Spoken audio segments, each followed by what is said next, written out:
প্রাণীদের নাম সমূহ ইংরেজি এবং বাংলা। পিকক মানে ময়ূর, ক্রো মানে কাক, পিজন মানে পায়রা, ডাব মানে ঘুঘু, শগল মানে বাজ পাখি, হেরন মানে বক, প্যারাকেট মানে টিয়া, স্ট্রক মানে সারস, শাক মানে পাতিহংসী, শন মানে রাজহংসী, ব্যাট মানে বাদুর, হাউস ব্যাট মানে চামচিকি, সোয়ালো মানে বাবু, স্ট্রিচ মানে উট পাখি, অস্ট্রিচ মানে উট পাখি, রেবেন মানে দাগা, কিংফিশার মানে মাছরাঙা, গ্যান্ডার মানে রাজহংস, ড্রাক মানে পাতিহা, কাকু মানে কোকিল, প্যারট মানে তোতা, ইগল মানে ইগল, কক মানে মোড়ক, আল মানে প্যাচিস, প্রো মানে চড়ুই, ভালতার মানে শকুন, কাইট মানে চিল,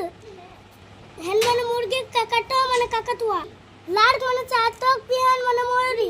মার্টিন মানে শালিক, উডপেকার মানে কাঠঠোকরা, পাড়াটিরিজ মানে তিতির। ভিডিওটি ভালো লাগলে আপনারা সাবস্ক্রাইব করুন, পাশে থাকুন, শেয়ার করুন।